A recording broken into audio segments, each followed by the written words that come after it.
Welcome to the podcast. Eric is the autobiography of my grandfather, Eric Langridge. His story opens up in central London in 1925. In our last episode, we discovered Eric's truancy, the trouble he and his brother Lionel often got into, their move into a new home, and then sadly, the day when his mum would leave and then never come back. In this episode, we discover that as difficult as his life had been, it was about to get worse.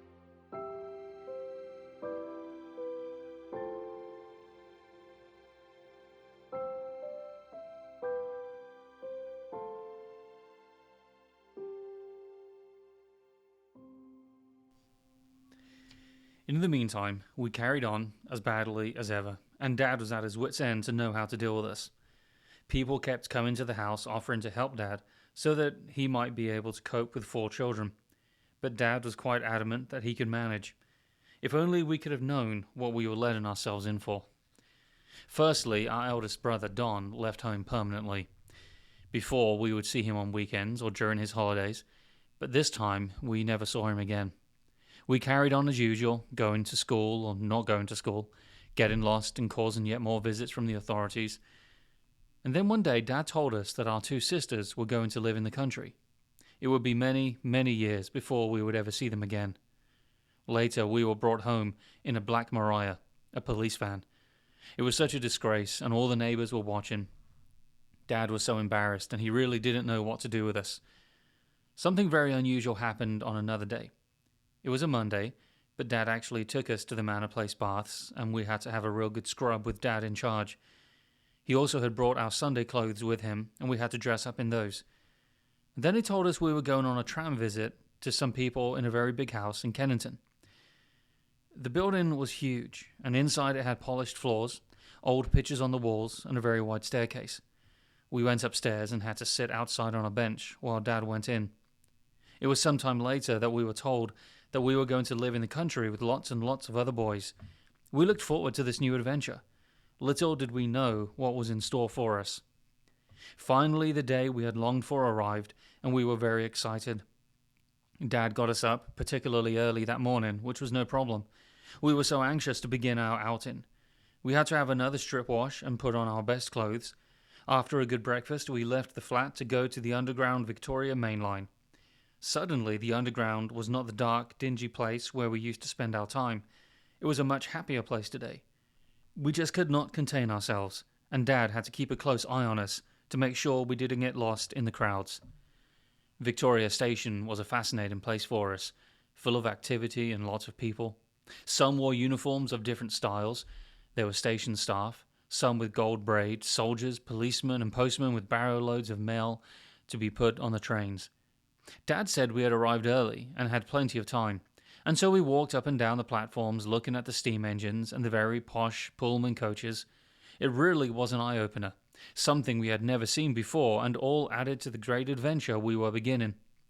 Later, Dad took us over to the bookstall and bought us some sweets and a comic each. We then went to the concourse area and just stood around watching people go by. Lionel and I had no idea why we were just hanging about for so long. Eventually, a lady came up to Dad and asked if we were the Langridge family. Dad and the lady chatted for a while, and then he introduced us to her. He said that this lady was going to take us into the country. We thought she was very kind and was helping Dad by taking care of us for the journey. We had no reason to think otherwise because she was so friendly to us. We were quite prepared to leave Dad behind and go on the train with her. There was no one else in the compartment with us, and so we were able to stand at the door window and wait for the train to leave. As the train started to leave, we kissed Dad goodbye and waved to him. We decided to have a corner seat opposite each other and started chatting with great excitement. Suddenly, this woman said, "Right, sit still and be quiet. Put those sweets away and sit up straight." What happened? This nice lady was now bossing us about and being very nasty. I looked out of the window and told my brother I could see horses and cows, but I was told to shush. It seemed as if the bottom of our world had dropped away, and we decided we didn't like this lady. It was worse for Lionel, and he started to weep. The lady got very cross and told him to stop immediately. We were both very frightened, The train was speeding through the beautiful countryside, but we didn't see it anymore. Our eyes were welling up with tears. Our survival instincts were foremost, and we felt we had to keep an eye on each other. We both were determined not to give in and cry. After what seemed to be miles of the journey, we stopped at a little station in Sussex. We weren't interested in the train ride anymore, and anyway, this lady would be leaving us soon. There was a man standing at the station who started to walk toward us. He was a big man and had his trousers tucked into his socks. They were +4s. He spoke to the lady for a few moments and was eyeing us up and down as he spoke. Then he said goodbye to her. He said, "Right, come on lads, let's go to the car and go for a ride." That's better, we thought, and trotted off quite cheerfully, carrying our little bags. It was a nice ride from the station, through the little town and into the countryside. Soon we turned right into a gateway, where he stopped and blew the car horn. Suddenly, as if by magic, the two huge green gates opened and we drove in. As we went through, I could see that two little boys had opened the gates, and then disappeared as soon as the car went through. We drove up to a huge building and stopped at the front door. The man said, "Right, get out and stand there while I put the car away." As we stood there, I could see that we were in some sort of a playground surrounded by a very high brick wall. And then the man came back. "Follow me," he said. And then he took us into the building to a large hall. "Stand there," he said, "and I'll fetch someone to help you." But now his tone of voice had changed, and he sounded grumpy. Off he went again and came back with two ladies. One was very tall, and the other short and dumpy. They both wore a blue dress with a white apron and a white cloth on their heads. They looked like nurses. Having seen us, they walked away and we followed them into a small room, an office. There was a table with a large book opened on it. This was the register. After taking our details, he introduced us to the ladies. The tall one was matron, and the dumpy one was the assistant matron known as Miss Polly. They both looked at us searchingly and asked us our names. We were totally bemused and apparently spoke too quietly for their liking. We were immediately pounced on and told to speak up. He then told us he was the master and we were to call him Sir. He said, "My wife is matron, and you will call her Madam, and the other is Miss Polly. Do you understand?" We said yes, but he said, "Yes, what?" "Yes, sir," we said. And then the man replied, "Right, learn that and don't you forget it. Go with Miss Polly and she will take care of you." We followed her and she took us along a long dark corridor. On one side of the wall was a row of large cupboards, at the side of which was a bin. "Right," she said, stopping at the cupboards. "Throw your bags in the bin and stand there with your arms outstretched like this." She proceeded to show us how she wanted us to stand. She then opened a cupboard and placed a pair of trousers, a grey shirt, and a pair of socks on our arms and gave us a pair of plimsolls to carry. She then said, "Follow me," and took us out of the corridor into a cold brick room with white tiles. There were lots of toilets down one side with no doors, and urinals along the other wall. "Go to the toilet if you want to, and then come in here," she said. We entered another room, white tiled, and it had 4 baths in there. She had started running the water and told us to strip off and get in. It was cold water. At least that's how it felt. We were then given a bar of coal tar soap each and told to scrub ourselves all over. She then did our hair. It was so humiliating, and when she did do our hair, she was so rough that she really brought tears to our eyes, and we were so frightened. She finally poured a jug of stuff over our heads, and it smelled very strongly of disinfectant. It stung our head and eyes very badly. We were then told to get out and dry ourselves, and she stood there all the time. When she was satisfied that we were dry, she told us to get dressed. When we had done this, we were told to clean the bath out. It was only then, when we saw ourselves in the mirror, that we realized that we were dressed alike. We then had to follow her again as she took us into another corridor in the main house.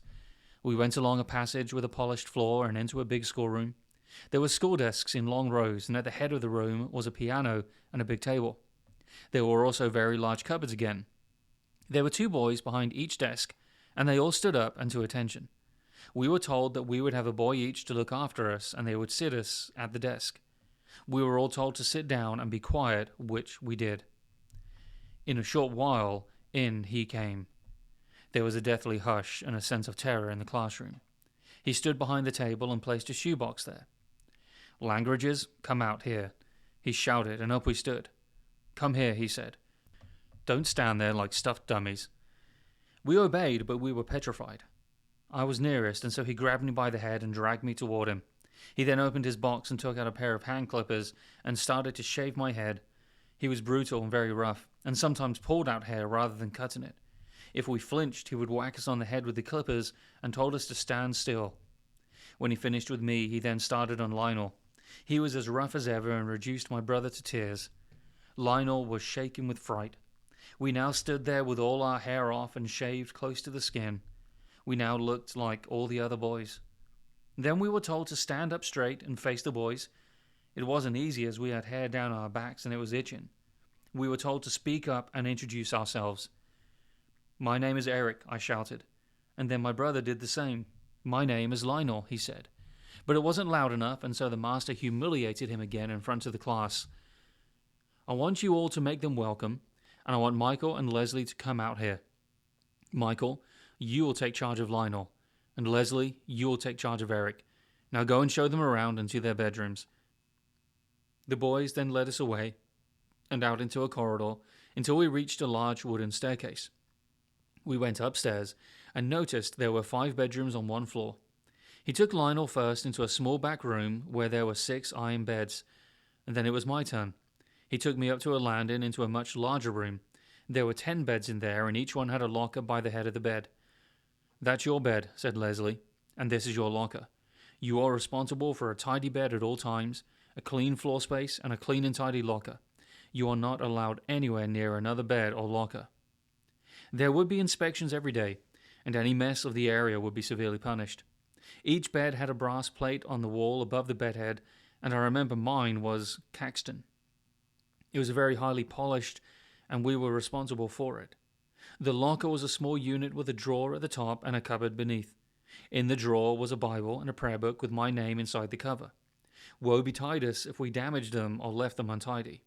Each had a bookmark inside, and we were not allowed to turn down the corners of the pages.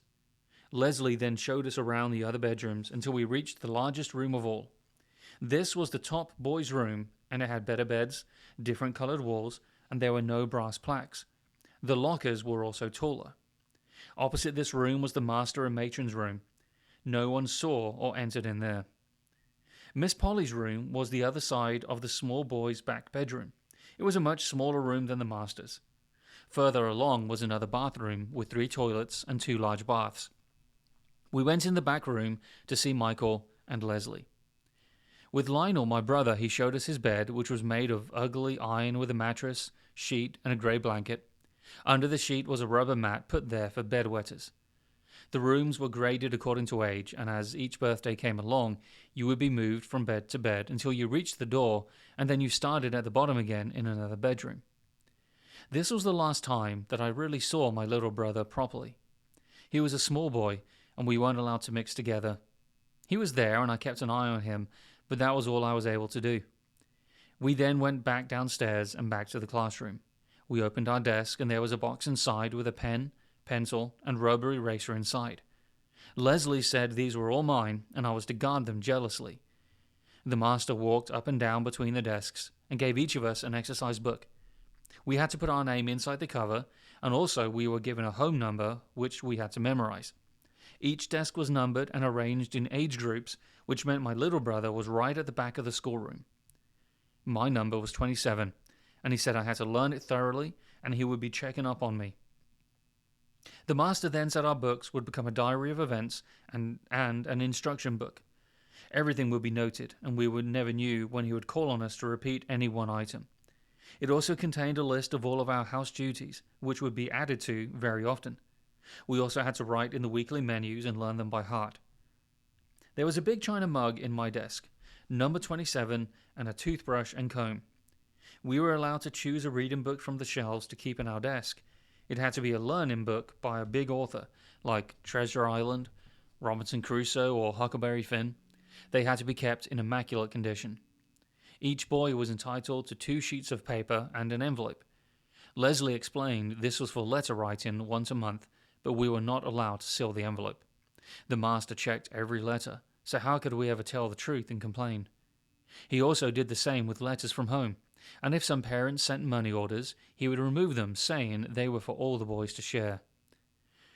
Having impressed upon us again that we were responsible for all our possessions and would be called upon to show that they were always complete, he then told Leslie and Michael to take us to Miss Polly once again. She took us into another large room full of cupboards and boxes. "Come here, Eric," she said, and she opened one of the cupboards. I was given a new grey suit, 2 more grey shirts, and 1 very white shirt, a new pair of shoes, and 2 pairs of socks. There was also a large white stiff collar which I was to learn about later on. The socks were for 1 pair on, 1 pair in the locker, and 1 pair in the wash, and that's how it had to be. The shoes had to be kept spotless, and we were never allowed to scuff the toes. They were for Sunday only. We had boots for school to wear. "Go on," she said. "Take them to your locker and put them away tidily. The master will inspect them later on." I was totally overawed by it all, and when Leslie said we were to go back to the classroom, I thought, oh boy, what next? Well, when we got there, it seemed like a different place. The boys were chattering, laughing, and playing with toys. Leslie explained it was free time, and we were allowed half an hour each day. The boys gathered around and introduced themselves, and judging by their names, they had a lot of brothers there. And whilst they appeared to be happy, their conversation seemed guarded. I noticed that some of the bigger boys left the room, and Leslie said they had gone to do their duties. They were dining room boys. I told Leslie I wanted to go to the toilet. He said he would take me this time, but we were only allowed to go at proper times. I soon learned what that meant and how torturous it would be. He also explained that this was not our proper school. That was up in the village. This was just the room where we spent most of our time, but it was also a very strict learning room. I had no idea what he meant then. It sounded quite ominous. The room had 2 huge bay windows, the lower one of which was for the small boys to play with their toys. In the other bay was the huge piano and a blackboard and easel. On top of the piano was a big brass bell, and in one cupboard was a pile of sheet music. The desks were in 4 rows, and I was in the 3rd row, second desk back, so I was in full view of the master, a point that was to become very relevant later on. After a while, one of the boys came into the room and rang the bell. Leslie said that it was our mealtime, and we were to file out of the room in size and age order. We formed into a line and marched out of the room, along the corridor to the dining room. In the dining room were 2 rows of long wooden trestle tables with long bench seats on either side. We marched inside, in order, and stood at the side of the seats. At the top of the room was a dining table, set out with tablecloths, silver cutlery, a jug, and water glass. There were also napkins folded into correct order. This was the master's table. There was a long table just inside the door which had a tray with glasses of water and a cutlery box. The dinners were brought in on a huge tray and placed on the table. And then in order each table of boys would march up and collect a dinner, glass of water, and the cutlery. This went on right to the last boy, and we stood at attention once more until they appeared. The master would then say grace, and we were allowed to sit down and start our meal with no talking. I had no idea what I had on my plate, but Leslie said it was fish and mashed potatoes. It was nothing like any fish I had seen before. It was just a large, watery lump, and the potatoes had discoloration in the juice. There was a black skin on the fish, which looked awful, but we had to eat it all. No one left a bit of food on their plate. They stayed there until their plates were clean. Leslie said we always had fish on Fridays, so I knew what day I had arrived. I ate my dinner, but every mouthful made me choke. It was nasty. We then carried our plates back to the long table and picked up our pudding. All the time we were under the constant glare of the master, and our behavior had to be perfect. It was petrifying. A boy stood to one side of the master's table with a napkin draped across his arm, and when each course was finished, he would clear their table and serve each course. He also kept their glass topped off with water. Leslie explained that this boy was in training and would soon be leaving for domestic service. He was also the senior boy, and we went to him with our problems, but knowing what the outcome would be, not many of us had problems. The pudding was a suet pudding with currants and custard. It was quite nice. When we finished our pudding and had drunk the water, we had to sit up straight and fold our arms across our chest. We were allowed 25 minutes for our meal times, and if you hadn't finished by then, you had to leave it. If we were hungry, we soon learned to eat up quickly. When time was up, Master would tap the side of his plate with a spoon, and we would pick up the remaining crockery, etc., and file out of the room, leaving everything on the long table. Back into the classroom, we sat at our desks, arms folded and not a word spoken. Suddenly, in he charged, and he would yell out names of boys that had to do kitchen duties, washing up and stacking. Every boy had a turn at some time or another, and it was a very strict routine. Small boys would scrape the plates into the pig bin, and then pass them along to the next boy for a pre-wash, and on to another boy for the final wash. The wash-up water was scalding hot, but as Miss Polly was watching, there was no excuse for slackness. Finally, the plates were stacked in drying racks and cutlery in proper order in the boxes. Every now and then Miss Polly would make an inspection, and if she found anything not to her liking, she would return it to the culprit, and he would get a rap on the back of the head. Miss Polly called this a knuckle pie, and it was quite painful. Having washed up, the walls and floors were washed and everything was left spotless. Back to the classroom to sit and wait yet again until he entered. He had a sheet of paper with instructions we had to copy down into our books. He also had a list of misdemeanors, and the culprits were called out for punishment. This was a dreadful shock to me. Fortunately, I was not involved, but when I saw one or two boys getting the cane, I really was frightened. One boy got it for accepting sweets from another boy and eating them in the school. The master was vicious. He would reach up to his full height, and sometimes it looked as though he jumped up before bringing the cane down with all of his might. He really did cause hurt, and whether it was 3 or 6 strokes, if you flinched and pulled your hand away, he would start again. Our hands were badly bruised and hurt for days. Looking back on it, even though we had difficulty holding our pen or pencil, nobody seemed to care. There was no help from the teachers. As far as they were concerned, we were tearaways, out of control, and deserved what we got. In fact, even knowing our punishment, they would report us, especially when some of the boys took an instant dislike to us and made trouble. They would tell tales on us to the teacher.